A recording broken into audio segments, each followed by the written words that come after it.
Hello दोस्तों, कैसे हैं आप। स्वागत है हमारे यूट्यूब चैनल एग्ज़ाम प्रिपेयर तैयारी जीत की।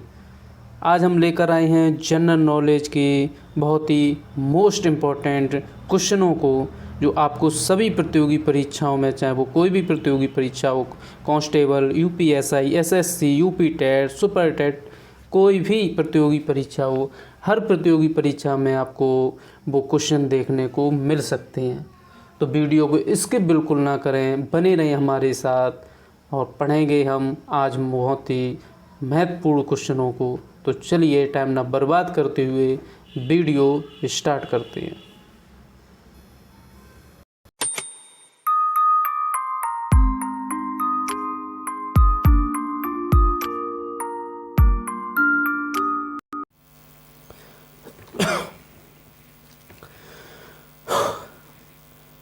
तो आज का हमारा पहला क्वेश्चन है, किस सिख गुरु ने विद्रोही राजकुमार खुसरो की सहायता धन और आशीर्वाद से की थी। ए ऑप्शन गुरु हरगोविंद ने, बी ऑप्शन गुरु गोविंद सिंह ने, सी ऑप्शन गुरु अर्जुन देव ने, डी ऑप्शन गुरु तेग बहादुर ने। बताएंगे सभी भाई बहन हमारा कौन सा यहाँ पे राइट आंसर हो जाएगा। तो राइट आंसर की बात करें, राइट आंसर हो जाएगा हमारा सी। किसने की थी? गुरु अर्जुन देव ने। देखिए, अब गुरु अर्जुन देव की बात करें तो इनका जन्म कब तक रहा है? तो इनका जन्म हुआ था 1581 और 1606 में इनकी मौत हुई थी। ठीक है, 1606 में मौत हुई थी। क्या हुआ था इनके साथ? देखिए, जहांगीर के विरुद्ध विद्रोह में उसके पुत्र खुसरो को अपना आशीर्वाद दे दिया था, समझ रहे। और जहांगीर ने इसे अपना आत्मसम्मान के विरुद्ध समझा और इसलिए विरोधियों के हृदय में भय उत्पन्न करने के लिए गुरु अर्जुन देव को क्या करवा दिया था? जहांगीर ने हत्या करवा दी थी 1606 में। 1606 में हत्या करवा दी थी। ठीक है।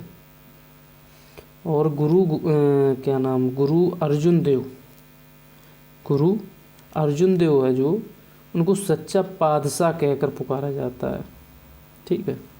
अब यहाँ पे हरगोविंद सिंह की बात कर लें तो गुरु हरगोविंद सिंह की अगर हम बात कर लें तो इनका रहा है 1606 से 1644। ठीक है। और अर्जुन देव के बाद उनके पुत्र हरगोविंद सिखों के छठे गुरु हुए। ठीक है।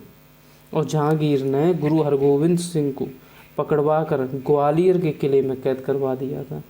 किसमें करवा दिया था? ग्वालियर की। तेग बहादुर की बात करें तो गुरु तेग बहादुर का जो रहा है 1664 से 1675। ठीक है। और ये कौन से गुरु थे सिखों के? तो ये छठे गुरु हुए हैं सिखों के। कौन से गुरु हुए? छठे। ठीक है। और है हमारे गुरु गोविंद सिंह। गुरु गोविंद सिंह की अगर हम बात करें तो इनका हुआ है 1675 से 1708। और ये जो है 10वें गुरु हुए हैं। कौन से हुए हैं? 10वें गुरु हुए हैं। ठीक है। तो सबका बता दिया है। हमारा यहाँ पर राइट आंसर हो जाएगा सी। चलते हैं अगले क्वेश्चन पर। अगला क्वेश्चन हमारा, उत्तर भारत में चांदी का सिक्का टंका। उत्तर भारत में जो चांदी का सिक्का था, टंका जिसे कहते थे, जारी करने वाला मध्यकालीन शासक कौन था? पहला इल्तुतमिश, दूसरा रजिया, तीसरा अलाउद्दीन खिलजी, चौथा मोहम्मद तुगलक। बताएंगे सभी भाई बहन कौन सा यहाँ पे हमारा राइट आंसर होगा। और राइट आंसर की अगर बात करें, राइट आंसर हो जाएगा पहला इल्तुतमिश। देखिए, इल्तुतमिश जो है दिल्ली सल्तनत का वास्तविक संस्थापक माना जाता है। क्या माना जाता है? वास्तविक संस्थापक। और यह 1211 से 1236 ईस्वी तक सुल्तान रहा है। और इसने दिल्ली सल्तनत की राजधानी लाहौर से कहाँ कर दी थी? लाहौर से दिल्ली कर दी थी। ठीक है। और 1229 में बगदाद के खलीफा से खिलवत प्राप्त किया। और इल्तुतमिश ने सुल्तान आजम की उपाधि धारण की थी। किसकी? सुल्तान आजम की। ठीक है। और इल्तुतमिश प्रथम तुर्क शासक था जिसने भारत में शुद्ध अरबी सिक्के, चांदी का टंका तथा तांबे का जीतल चलवाया था। क्या? जीतल। ठीक है। तो यहाँ पे हमारा राइट आंसर हो जाएगा ए। चलते हैं अगले क्वेश्चन पर। अगला क्वेश्चन है हमारा कि पर्णदत्त को किसने सौराष्ट्र का प्रांतपति बनाया था? ए चंद्रगुप्त मौर्य, बी रुद्रदामन और सी चंद्रगुप्त सेकंड, डी स्कंदगुप्त। बताएंगे सभी भाई बहन कौन सा यहाँ पे हमारा राइट आंसर हो जाएगा। तो यहाँ पे राइट आंसर की बात करें, राइट आंसर हो जाएगा हमारा स्कंदगुप्त, डी। देखिए स्कंदगुप्त जो है उत्तर में हिमालय से लेकर और दक्षिण में नर्मदा नदी तक और पूर्व में बंगाल से लेकर पश्चिम में सौराष्ट्र तक भूभाग पर शासन करने वाला अंतिम महान गुप्त शासक हुआ है। ठीक है। उसके शासनकाल में सौराष्ट्र प्रांत का राज्यपाल पर्णदत्त था। ठीक है। स्कंदगुप्त के पदाधिकारियों में सर्वाधिक योग था। तो यहाँ पे हमारा राइट आंसर कौन सा हो जाएगा? राइट आंसर हो जाएगा डी। और अगर हम पर्णदत्त के बारे में और देखें तो पर्णदत्त का जो पुत्र था चक्रपालित सौराष्ट्र प्रांत के गिरनार नगर का नगरपति था। और पर्णदत्त ने सुदर्शन झील के क्षतिग्रस्त बांध का पुनर्निर्माण कराकर जूनागढ़ प्रशस्त में उसका उल्लेख मिलता है। इसका जो उल्लेख है जूनागढ़ प्रशस्त में मिलता है। ठीक है। तो यहाँ पे राइट आंसर हो जाएगा हमारा स्कंदगुप्त। चलते हैं अगले क्वेश्चन पर। अगला क्वेश्चन है हमारा कि आजीवक संप्रदाय के संस्थापक कौन हुए हैं? आनंद, राहुलोभद्र, मखली, गोसाल, उपाली। बताएंगे सभी लोग, सभी भाई बहन बताएंगे कौन सा यहाँ पे हमारा राइट आंसर हो जाएगा। तो यहाँ पे राइट आंसर हो जाएगा हमारा सी। कौन सा हो जाएगा? सी। देखिए मखली पुत्र गोसाल पहले महावीर के शिष्य थे और बाद में मतभेद हो जाने के कारण क्या हुआ, महावीर का साथ छोड़ दिया और फिर किसकी स्थापना की? आजीवक संप्रदाय की स्थापना की मखली गोसाल ने। ठीक है। और आजीवक संप्रदाय इसकी बात करें तो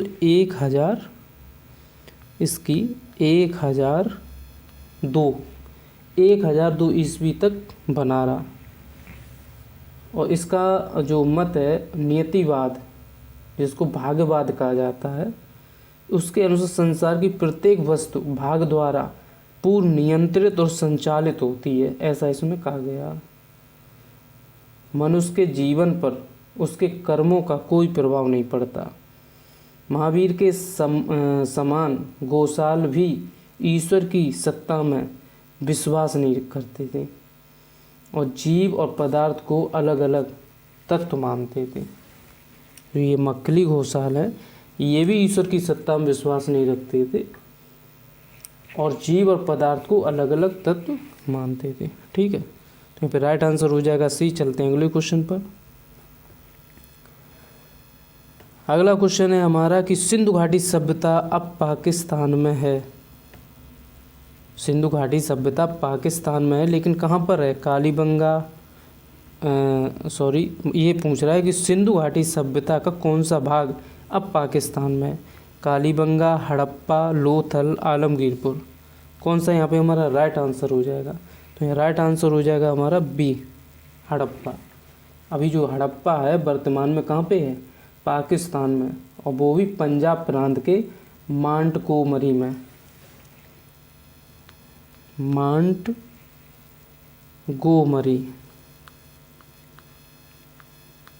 यहाँ पर पंजाब प्रांत के मांटगोमरी जिले में, रावी नदी किनारे। ठीक है। और अगर इसकी खोज की बात करें तो 1921 में किसने? दयाराम साहनी द्वारा इसका उत्खनन किया गया था। सैंधव सभ्यता के स्थल जो है कालीबंगा, जो ये कालीबंगा ये कहाँ पे है? राजस्थान, ये राजस्थान में है, ठीक है। अब ये लोथल कहाँ है? लोथल हमारा गुजरात। और आलमगीरपुर कहाँ है?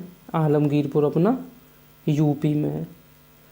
आलमगीरपुर जो है पुरा स्थल हिंडन नदी के किनारे उत्तर प्रदेश के मेरठ ज़िले में है। और इसकी जो खोज है 1900 कब की गई थी? 1958 में की गई थी। किसके द्वारा? यज्ञदत्त शर्मा के द्वारा, ठीक है। चलते हैं अगले क्वेश्चन पर। अगला क्वेश्चन हो जाएगा हमारा कि निम्नलिखित में से किसने 1935 के अधिनियम के बारे में कहा था? क्या कहा था? एक कार जिसमें ब्रेक तो हैं पर इंजन नहीं। बहुत ही बढ़िया क्वेश्चन। जवाहरलाल नेहरू, सी राजगोपालाचारी, महात्मा गांधी, एस जी बोस। बताएंगे सभी लोग, सभी भाई बहन बताएंगे इसका आंसर। उसकी अगर हम राइट आंसर की बात करें, राइट आंसर हो जाएगा हमारा पहला। किसने कहा था? जवाहरलाल नेहरू ने। देखिए, भारत शासन अधिनियम जो 1935 है, जवाहरलाल नेहरू ने कहा था कि उस मोटर के समान है जिसमें ब्रेक हैं, इंजन नहीं। और उन्होंने क्या कहा था? उन्होंने ये भी कहा था कि यह अधिनियम दास्तां का नया आज्ञा पत्र है। क्या कहा था? दास्तां का नया आज्ञा पत्र है। तो दोनों में से कोई भी बात पूछी जा सकती है, ठीक है। तो दोनों बातें याद रख के चलते हैं अगले क्वेश्चन पर। इसका हो जाएगा राइट आंसर ए। अगला क्वेश्चन हमारा है कि 1919 के भारत सरकार अधिनियम के द्वारा क्या हुआ था? ए, सांप्रदायिक निर्वाचन मंडल का विस्तार किया गया। बी, देसी राजाओं के अधिकारों को सीमित किया गया। बी के बाद सी, सभी राज्यों के द्विसदनात्मक विधानसभा की स्थापना हुई। डी, बर्मा को भारत से अलग कर दिया गया। बताएंगे सभी लोग, सभी भाई बहन बताएंगे यहाँ पे राइट आंसर कौन सा होने वाला है। तो राइट आंसर की बात करें हो जाएगा हमारा कौन सा? इसका ए। राइट आंसर हमारा यहाँ पर हो जाएगा ए। देखिए, 1909 के अधिनियम, 1909 का जो अधिनियम था, जो लाया था मॉन्टेग्यू चैमफोर्ड सुधार द्वारा, मुसलमानों को सांप्रदायिक प्रतिनिधित्व दिया गया। और जबकि 1919 में मुसलमानों सहित सिख, भारतीय, ईसाई, एंग्लो इंडियन, इन सबको सांप्रदायिक प्रतिनिधित्व दिया गया, ठीक है। यूरोपीय और वाणिज्य मंडल और जमींदारों को विशेष प्रतिनिधित्व दिया गया था। 1909 है मॉन्टेग्यू चैमफोर्ड सुधार, उसके द्वारा मुसलमानों को सांप्रदायिक प्रतिनिधित्व दिया गया। और 1919 है, उसमें मुसलमान सहित सिख, ईसाई, एंग्लो इंडियन, इन सबको सांप्रदायिक प्रतिनिधित्व दिया गया। और वाणिज्य मंडल और जमींदारों को विशेष प्रतिनिधित्व दिया गया, ठीक है। यहाँ पर राइट आंसर हमारा हो जाएगा ए। चलते हैं अगले क्वेश्चन पर। अगला क्वेश्चन है कि निम्नलिखित में से किसने सांप्रदायिक अधिनिर्णय घोषित किया? निम्नलिखित में से किसने सांप्रदायिक अधिनिर्णय घोषित किया? Ramsay MacDonald, Stanley Baldwin, Noble Chamberlain, Weston Churchill. बताएंगे सभी लोग, सभी भाई बहन बताएंगे कौन सा यहाँ पर राइट आंसर हो जाएगा। और अगर राइट आंसर की बात करें, राइट आंसर हो जाएगा हमारा इसमें ए। कौन सा हो जाएगा? ए, रैमजे मैकडोनाल्ड। देखिए, अंग्रेज़ों की जो नीति थी ना, बांटो और राज करो, उसका असली रूप है ना तब सामने आया जब ब्रिटिश प्रधानमंत्री रैमजे मैकडोनाल्ड ने कब 16 अगस्त 1932 को सांप्रदायिक निर्णय, जिसको हम कम्युनल अवार्ड भी कहते हैं, प्रस्तुत किया था। और इसके तहत कानूनी रूप से दलित वर्ग को भी अल्पसंख्यक मानकर हिंदुओं से अलग कर दिया गया। इसके तहत प्रत्येक अल्पसंख्यक समुदाय के लिए विधानमंडलों में कुछ सीटें सुरक्षित कर दी गई। जिनके सदस्यों का चुनाव पृथक निर्वाचक मंडलों द्वारा किया जाना था। मुसलमान, सिख, ईसाई पहले से ही अल्पसंख्यक माने जा रहे थे। गांधी जी उस समय यरबदा जेल में थे और उन्होंने इसका विरोध किया और आमरण अनशन पर बैठ गए। मदन मोहन मालवीय, राजेंद्र प्रसाद, पुरुषोत्तम दास, राजगोपालाचारी के प्रयास से गांधी जी और अंबेडकर के बीच पूना पैक्ट कब हुआ था? 24 सितंबर 1932। 24 सितंबर 1932 में अंबेडकर और गांधी के बीच पूना पैक्ट हुआ और इसके तहत क्या हुआ था? पृथक निर्वाचक मंडल दलितों के लिए समाप्त कर दिया गया, लेकिन प्रांतीय विधानमंडल में दलितों के लिए सुरक्षित सीटों की संख्या 71 से कितनी हो गई थी? 71 से 148 हो गई थी और केंद्रीय विधानमंडल में आरक्षित सीटों की संख्या दलित वर्गों के लिए कितनी बढ़ा के कर दी गई थी? 18%। ठीक है, तो ये बहुत ही इंपॉर्टेंट क्वेश्चन है, कुछ ना कुछ यहाँ पे पूछ ही लिया जाता है। ठीक है, चलते हैं अगले क्वेश्चन पर। अगला क्वेश्चन है कि जलियांवाला बाग हत्याकांड की जांच के लिए बनाई गई समिति का नाम क्या था? पहला साइमन कमीशन, दूसरा हंटर कमीशन, तीसरा रेमंड कमीशन, चौथा लिन-लिथगो कमीशन। बताएंगे सभी भाई बहन कौन सा यहाँ पे हमारा राइट आंसर होगा। तो यहाँ पे राइट आंसर हो जाएगा हमारा बी। कौन सा हो जाएगा? B, Hunter commission. देखिए 13 अप्रैल 1919 को जलियांवाला कांड कब हुआ था? 13 अप्रैल 1919 को जनरल डायर ने जलियांवाला बाग में निहत्थे भीड़ पर बिना किसी उपद्रव के अंधाधुंध गोली चलवा दी थी, जिसमें सैकड़ों लोग मारे गए। फिर इसकी जांच के लिए ब्रिटिश सरकार ने 14 अक्टूबर 1919 को एक कमेटी गठित की और उसके अध्यक्ष कौन थे? GC Hunter. इसलिए इसको हंटर कमीशन कहते हैं। और भी अन्य अंग्रेज सदस्य थे। ठीक है, 3 भारतीय सदस्य भी थे इसमें। कौन कौन भारतीय सदस्य पूछ लेता है? चमनलाल सीतलवाड़, पंडित जगत नारायण, साहबजादा सुल्तान अहमद खां। तो ये 3 थे। ठीक है, तो यहाँ पे राइट आंसर हमारा बी हो जाएगा। चलेंगे अगले क्वेश्चन पर। अगला क्वेश्चन है कि बंग भंग के बाद कौन सा आंदोलन शुरू हुआ? सविनय अवज्ञा आंदोलन, स्वदेशी आंदोलन, भारत छोड़ो आंदोलन, असहयोग आंदोलन। ऐसे ही क्वेश्चन परीक्षा में पूछे जाते हैं जो हम बार बार सुनते हैं, देखे होते हैं, लेकिन दिमाग में नहीं आते। कहीं ना कहीं यहाँ से क्वेश्चन बने ही जाते हैं। बताएंगे सभी लोग कौन सा यहाँ पे राइट आंसर हो जाएगा? सभी भाई बहन बताएंगे। तो फिर राइट आंसर की बात करें, राइट आंसर हो जाएगा हमारा बी, स्वदेशी आंदोलन। देखिए बंग भंग के विरोध में स्वदेशी आंदोलन का जन्म हुआ और 7 अगस्त 1905 को कलकत्ता के टाउन हॉल में स्वदेशी आंदोलन की औपचारिक घोषणा की गई, जिसमें सभी विदेशी वस्तु का बहिष्कार किया गया और उनकी होली जलाई गई। और इन सब बातों का लक्ष्य क्या था? आत्मनिर्भरता को बढ़ावा देना। और इसी के तहत अनेक कारखाने, बीमा कंपनियां खोली गईं और आचार्य पीसी राय ने प्रसिद्ध बंगाल केमिकल स्वदेशी स्टोर्स की स्थापना की। और ब्रिटिश वस्तुओं का बहिष्कार जो है सर्वप्रथम इसका जो सुझाव दिया था किसने दिया था? कृष्ण कुमार मित्र ने दिया था। कृष्ण कुमार मित्र ने। ठीक है, तो यहाँ पे राइट आंसर हो जाएगा बी। चलेंगे अगले क्वेश्चन पर।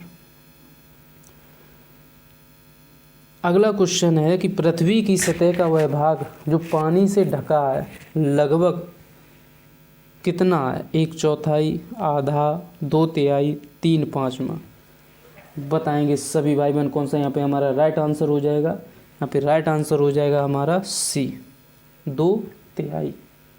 देखिए क्रूमेल के अनुसार पृथ्वी का लगभग 70.2% 70.2% भाग जो जल से और 29.8% स्थल से घिरा हुआ है। इस प्रकार हमारे पृथ्वी की जो सतह है कितनी होगी,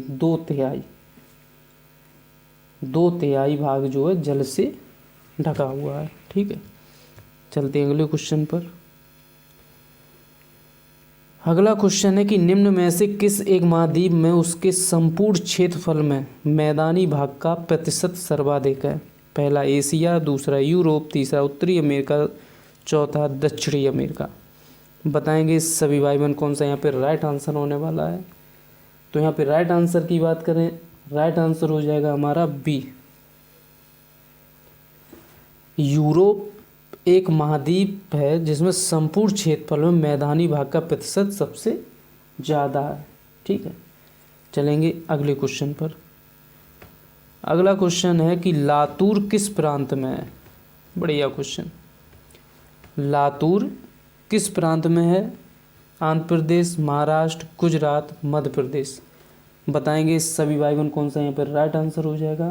तो यहाँ पर राइट आंसर हो जाएगा हमारा बी। कहाँ पर है, महाराष्ट्र में। लातूर कहाँ पे है, महाराष्ट्र में है। देखिए 1993 में भूकंप से भयंकर तबाही हुई थी। कहाँ पे, लातूर में। लातूर में 1993 में भूकंप से भयंकर तबाही हुई थी और इस क्षेत्र में भूकंप का कारण क्या था, कोयना भीमा भ्रंश। कोयना भीमा भ्रंश, कोयना बांध के निर्माण से। ठीक है, यहाँ पे राइट आंसर हो जाएगा बी। चलते हैं अगले क्वेश्चन पर। अगला क्वेश्चन है हमारा कि पीर पंजाल श्रेणी कहाँ पाई जाती है। अरुणाचल प्रदेश, जम्मू कश्मीर, पंजाब, उत्तराखंड। कहाँ पे पीर पंजाल श्रेणी पाई जाती है, बताएंगे सभी भाई बहन। तो यहाँ पे राइट आंसर हो जाएगा हमारा इसमें बी, जम्मू कश्मीर। कहाँ पाई जाती पीर पंजाल श्रेणी, जम्मू कश्मीर में। देखिए मध्य हिमालय की पीर पंजाल श्रेणी जो है जम्मू कश्मीर में पाई जाती है। और अन्य जो है जैसे कतिपय श्रेणियाँ जैसे धौलाधार श्रेणी हिमाचल प्रदेश, धौलाधार श्रेणी हिमाचल प्रदेश में, नांग टिवा श्रेणी और महाभारत श्रेणी नेपाल में, मसूरी श्रेणी कुमाऊं में। तो इस प्रकार ये अलग अलग श्रेणियाँ जो पाई जाती हैं। ठीक है, राइट आंसर तभी। चलते हैं अगले क्वेश्चन पर। अगला क्वेश्चन है कि 2011 में देश के निम्न राज्यों में से साक्षरता दर सबसे कम थी। उड़ीसा में, बिहार में, झारखंड में, छत्तीसगढ़ में। सबसे कम साक्षरता कहाँ पर थी 2011 के अनुसार। तो 2011 के अनुसार सबसे कम जो साक्षरता थी वो थी हमारी कहाँ पे, बिहार में। सबसे कम साक्षरता कहाँ थी, बिहार में। अब बिहार में तो थी हमारी कितनी, 61.8%। और अरुणाचल में कितनी थी, जब 61.8% बिहार में थी। तो हमारा अगला क्वेश्चन है कि 2011 में देश के निम्नलिखित राज्यों में से साक्षरता दर सबसे कम थी। उड़ीसा में, बिहार में, झारखंड में, छत्तीसगढ़ में। तो यहाँ पे हमारा राइट आंसर कौन हो जाएगा, राइट आंसर हो जाएगा बिहार में। कितनी, 61.8%। कितनी थी, 61.8%। ठीक है। झारखंड में कितनी थी, झारखंड में थी 66.4। कितनी थी, 66.4। चलते हैं अगले क्वेश्चन पर। अगला क्वेश्चन हमारा कौन सा है, तो यहाँ का राइट आंसर हो जाएगा बी। अगला क्वेश्चन है कि भारत के आर्थिक सुधार का जनक किसे कहा जाता है? जवाहरलाल नेहरू, इंदिरा गांधी, मनमोहन सिंह, पीवी नरसिम्हा राव। बढ़िया क्वेश्चन, बहुत ही बढ़िया क्वेश्चन है। बताएंगे सभी भाई बहन कौन सा यहाँ पे राइट आंसर हो जाएगा। राइट आंसर की बात करें हो जाएगा सी। कौन सा हो जाएगा? राइट आंसर हो जाएगा सी, मनमोहन सिंह। देखिए, भारत में उदारीकरण की जो शुरुआत है कब हुई थी? 1991 में। 1991 में डॉक्टर मनमोहन सिंह और पीवी नरसिम्हा राव सरकार में वित्त मंत्री पद पर थे। मनमोहन जो थे, पीवी नरसिम्हा राव प्रधानमंत्री थे। उस समय ये कौन थे? वित्त मंत्री थे। और इन्होंने क्या कर दिया था? आर्थिक सुधार की शुरुआत कर दी थी। ठीक है, देखिए इन्होंने क्या किया था कि पहले हमारी जो अर्थव्यवस्था थी क्लोज अर्थव्यवस्था थी। ठीक है, ओपन नहीं थी। मतलब बाहर का कोई आदमी अपने यहाँ बिजनेस, कोई कंट्री बिजनेस करने नहीं आ सकती थी। ठीक है, तो इसकी शुरुआत किसने की थी? मनमोहन सिंह ने। चलते हैं अगले क्वेश्चन पर। अगला क्वेश्चन है कि भारत में छिपी हुई बेरोजगारी, प्रच्छन्न बेरोजगारी जिसे कहते हैं, मुख्य रूप से संबंधित है कृषि क्षेत्र से, ग्रामीण क्षेत्र से, विनिर्माण क्षेत्र से, शहरी क्षेत्र से। ठीक है, किस क्षेत्र से संबंधित है? ये कूट ये है। अब इसमें से बताना है कौन सा यहाँ पे राइट आंसर हो जाएगा। नीचे इसके ऑप्शन है, थोड़ा छोटा कर लेते हैं।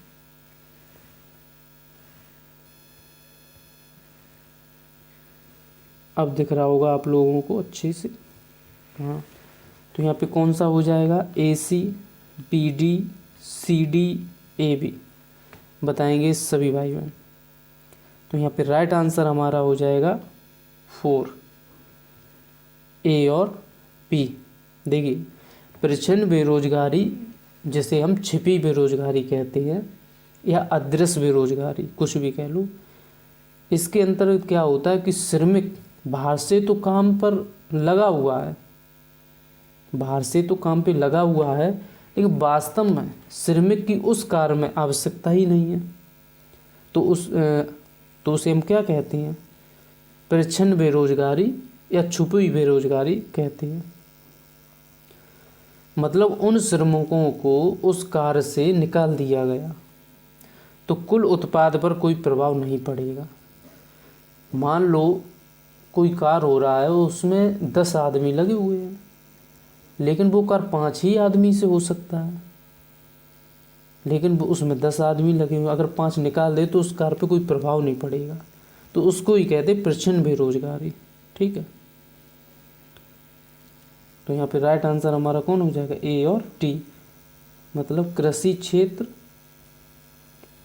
कृषि क्षेत्र और ग्रामीण क्षेत्र। भारत में छुपी हुई जो बेरोजगारी होती है कृषि क्षेत्र और ग्रामीण क्षेत्र में होती है। ठीक है, चलते हैं अगले क्वेश्चन पर। अगला क्वेश्चन है हमारा कि निम्न में से किस उत्पाद को हरित स्वर्ण, ग्रीन गोल्ड कहा जाता है? किस उत्पाद को हरित स्वर्ण, ग्रीन गोल्ड कहा जाता है? बांस, कॉफ़ी, बासमती चावल, आम। किसको कहा जाता है? बताएंगे सभी भाई बहन। तो यहाँ पे राइट आंसर हो जाएगा हमारा ए। बांस को हम क्या कहते हैं? हरित स्वर्ण या ग्रीन गोल्ड कहते हैं। देखिए, बांस काफ़ी तेज़ी से बढ़ने के साथ साथ काफ़ी मात्रा में CO2 को अवशोषित भी करता है और ऑक्सीजन उत्पन्न करता है।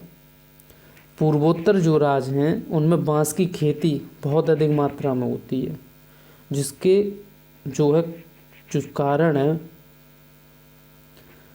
जो कारण है बांस से बनी वस्तुएं जैसे बांसुरी, डलिया, पंखे, फर्नीचर, सजावटी वस्तुएं आदि के द्वारा लोगों को प्रत्यक्ष सीधा जो है रोजगार मिलता है। और केंद्र सरकार ने राष्ट्रीय बांस मिशन की जो शुरुआत है 2017-18 के बजट में 1200 करोड़ रुपए देने की ऐलान किया था। 1200 करोड़। ठीक है, तो ये भी एक्स्ट्रा फैक्ट है, कभी कभी पूछ दिए जाते हैं, इनको भी आपको याद रखना है। चलते हैं अगले क्वेश्चन पर। अगला क्वेश्चन है, हिंदू समृद्धि दर का संबंध किस समृद्धि दर से है? सकल राष्ट्रीय, जीडीपी, जनसंख्या, खाद्यान्न, प्रति व्यक्ति आय। बताएंगे सभी भाई बहन कौन सा यहाँ पर राइट आंसर हो जाएगा। तो फिर राइट आंसर हो जाएगा हमारा ए। कौन सा हो जाएगा? ए, सकल राष्ट्रीय, जैसे जीडीपी बोलते हैं। देखिए, हिंदू समृद्धि दर का संबंध जो है जीडीपी से है। कैसे? भारत के संदर्भ में विकास की हिंदू दर का विस्तार प्रोफेसर राजकृष्णा ने 1981 में दिया था। कब दिया था? 1981 में। किसने दिया था? राजकृष्णा ने। उनका मानना ये था कि भारतीय अर्थव्यवस्था निम्न आर्थिक समृद्धि के संतुलन जाल से उलझ कर रह गई है और जो 3.5% प्रति वर्ष की समृद्धि दर है, कितनी? 3.5% प्रति वर्ष समृद्धि दर है। अर्थव्यवस्था की अंतर्निहित और अपरिवर्तनीयता का यह सूचक हिंदू जीवन शैली के ही समान था। प्रोफेसर राजकृष्ण का यह विश्लेषण स्वतंत्रता के पश्चात भारत का प्रथम 3 दशकों की समृद्धि दरों पर आधारित था, जो कि वर्ष 1950 से 1980 के बीच औसत, कब से? 1950 से 1980, ठीक है, इसके बीच था। उन्होंने औसत निकाला तो कितना? 3.5%। तो हमारे यहाँ पे राइट आंसर कौन हो जाएगा? ए। चलते हैं अगले क्वेश्चन पर। अगला क्वेश्चन है कि निम्नलिखित मौलिक अधिकारों में कौन सा केवल भारतीय नागरिकों को उपलब्ध है? बहुत ही बढ़िया क्वेश्चन। पहला ऑप्शन विधि के समक्ष समानता, दूसरा अवसर की समानता, तीसरा धर्म की स्वतंत्रता, चौथा शोषण के विरुद्ध अधिकार। बताएंगे सभी भाई बहन कौन सा यहाँ पे राइट आंसर। तो राइट आंसर है हमारा बी, अवसर की समानता, सार्वजनिक सेवा योजना के संबंध में। देखिए, केवल नागरिकों को प्राप्त मूल अधिकार, आर्टिकल 15 केवल धर्म, मूल वंश, जाति, लिंग, जन्म स्थान के आधार पर विभेद का निषेध। आर्टिकल 16 लोक नियोजन के विषय में अवसर की समानता। आर्टिकल 19 विचार, अभिव्यक्ति, शांतिपूर्ण सम्मेलन, विचरण एवं निवास, संघ बनाने की स्वतंत्रता। आर्टिकल 29 अल्पसंख्यकों को शिक्षा और संस्कृति संबंधी स्वतंत्रता। आर्टिकल 30 अल्पसंख्यकों को शिक्षण संस्थानों की स्थापना का अधिकार। तो ये जो है आर्टिकल, ये किन्हें हैं? ये केवल भारत के नागरिकों को है, ठीक है। तो यहाँ पे राइट आंसर हो जाएगा बी, विधि के समक्ष समान सभी हैं, धर्म की स्वतंत्रता सबको है, शोषण के विरुद्ध अधिकार सबको है। देखिए, भारतीय नागरिक संबंध है जो भारत के नागरिक और नागरिकता प्राप्त है। भारत में तो आदमी जो है वीज़ा लेकर भी रहता है, लेकिन वो भारत का नागरिक नहीं हो जाएगा। तो उसे आर्टिकल 15, 16, 19, 29, 30 ये प्राप्त नहीं होते हैं, ठीक है। लेकिन जो भारत का नागरिक है, जिसे नागरिकता प्राप्त है, उनको 15, 16, 19, 29, 30 ये प्राप्त होते हैं। इस क्वेश्चन का ये अर्थ था। तो इसका राइट आंसर हो जाएगा हमारा बी। चलते हैं अगले क्वेश्चन पर, और ये था हमारे वीडियो का आखिरी क्वेश्चन। अगर वीडियो पसंद आया हो तो लाइक करें, चैनल पे पहली बार आए हो तो सब्सक्राइब करें, दोस्तों के साथ शेयर करें। जय हिंद, जय भारत।